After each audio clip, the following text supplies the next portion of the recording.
28 जुलाई 2024 की शाम दिल्ली के पुराने राजेंद्र नगर में बारिश का पानी अचानक सड़कों में भरने लगता है। कोचिंग इंस्टीट्यूट के बेसमेंट में पढ़ाई कर रहे कुछ छात्र बाहर निकलने की कोशिश करते हैं, लेकिन सिर्फ 10 मिनट के अंदर बेसमेंट में 10 फीट तक का पानी भर जाता है। बायोमेट्रिक लॉक फेल हो जाता है और 3 होनहार छात्र अपनी जान गंवा देते हैं। ये कहानी सिर्फ दिल्ली की नहीं है।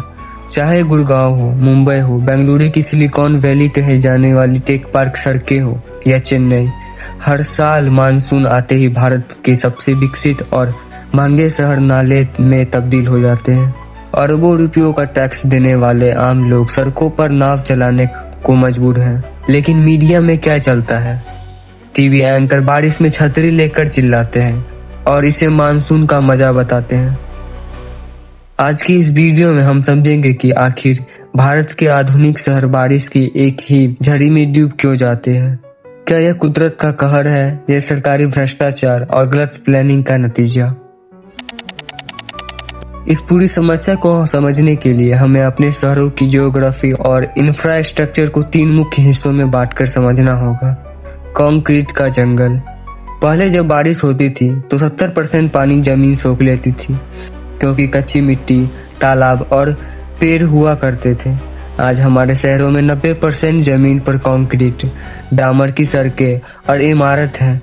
इसे वैज्ञानिक भाषा में इम्परवियस सरफेस कहते हैं, यानी पानी जमीन के अंदर जा नहीं सकता, वह सड़कों पर बहता है। प्राकृतिक नालों पर कब्जा।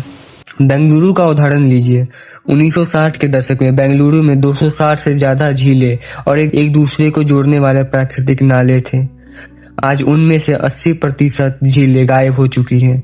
जहां कभी पानी बहने का रास्ता था, आज वहां बड़े बड़े टेक पार्क, शॉपिंग मॉल और अपार्टमेंट खड़े हैं। अंग्रेजों के जमाने के नाले। मुंबई का ड्रेनेज सिस्टम अंग्रेजों के जमाने का है, जो हर घंटे सिर्फ 25 मिलीलीटर बारिश झेलने के लिए डिजाइन किया गया था। लेकिन आज क्लाइमेट चेंज की वजह से 1 घंटे में 100 मिलीमीटर तक बारिश हो जाती है।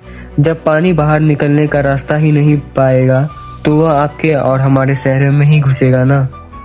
अब सवाल उठता है कि इस सब में हमारी सरकारें और नगर निगम क्या कर रहे हैं। हर चुनाव से पहले हर पार्टी का वादा होता है, हम अपने शहर को सिंगापुर और पेरिस जैसा बनाएंगे, लेकिन चुनाव खत्म होते ही स्थिति जस से तस हो जाती है। हर साल मानसून के ठीक 2 महीने पहले नालों की सफाई का टेंडर निकाला जाता है। करोड़ों रुपये पानी की तरफ बहाए जाते हैं, लेकिन रिसर्चर और आरटीआई रिपोर्ट बनाती है कि यह ठेकेदारों, अधिकारियों और नेताओं का एक ऐसा नेक्सस बन चुका है जो चाहता ही नहीं है कि समस्या का अस्थायी हल निकले। अगर नाले एक बार में सही बन जाएंगे और डूबना बंद हो जाएगा तो हर साल सफाई और मरम्मत के नाम पर आने वाले सैकड़ों करोड़ों का बजट कैसे पास होगा। इसके अलावा 2 और बड़े कारण हैं, क्लाइमेट चेंज और अनप्लैन्ड अर्बनाइजेशन। मौसम विभाग IMD के डाटा के मुताबिक अब मानसून के पैटर्न में भारी बदलाव आया है। बारिश के दिन कम हो गए हैं, लेकिन एक्सट्रीम रेनफॉल इवेंट्स, कम समय में बहुत ज्यादा बारिश, बढ़ गए हैं। यानी जो बारिश 1 महीने में होनी चाहिए वो अब 24 घंटे में हो जाती है। और इस स्थिति से निपटने के लिए हमारे पास मास्टर प्लान के नाम पर सिर्फ कागजी नीतियां हैं। फ्लड प्लान जोनिंग का नियम कहता है कि नदी या बड़े नालों के आसपास कोई पक्का निर्माण नहीं होना चाहिए, लेकिन बिल्डर्स और लोकल अथॉरिटीज मिलकर इस नियम की धज्जियां उड़ाते हैं। तो क्या इस समस्या का कोई समाधान नहीं है? क्या हमें हर साल यूं ही डूबते रहना होगा?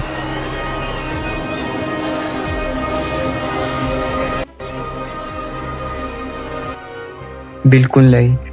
विशेषज्ञों के मुताबिक समाधान बहुत साफ है। Sponge city concept. चीन और यूरोपीय देशों की तर्ज पर हमें अपने शहरों को स्पंज सिटी बनाना होगा, यानी शहरों में जगह जगह एक पारसीओ और अंडरग्राउंड वाटर टैंक बनाने होंगे जो बारिश के पानी को सोख सके। रिवियल ऑफ लेक्स। जितने झीलें और कुदरती नाले बंद किए गए हैं उन्हें दोबारा जिंदा करना होगा। Strict zoning laws. नदियों और ड्रेनेज पाथ पर अवैध निर्माण को तुरंत ध्वस्त करना होगा। अगर आप सोचते हैं कि ज्यादा बारिश वाले क्षेत्र में ऐसा ही होता है तो टोक्यो का उदाहरण देखिए।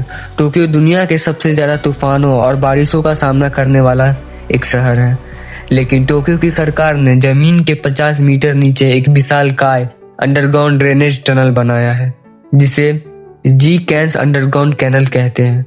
यह फुटबॉल मैदान से भी बड़ा है और बारिश के सारे पानी को शहर से बाहर सुरक्षित नदी में फेंक देता है।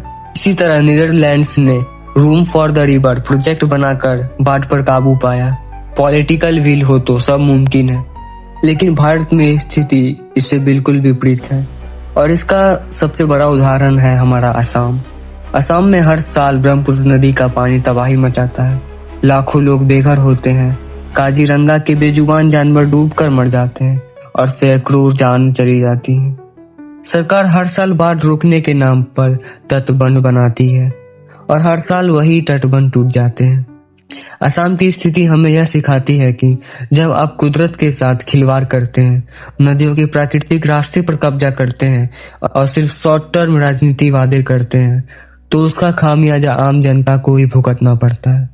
चाहे असम की ब्रह्मपुत्र घाटी हो, दिल्ली की सड़कें हो या मुंबई बेंगलुरु के टेक पार्क, जब तक हमारे देश में long term urban planning, flood plain zoning और ड्रेनेज रिफॉर्म्स नहीं होंगे, तब तक हर मानसून में हमारे शहर और गांव ऐसे ही डूबते रहेंगे।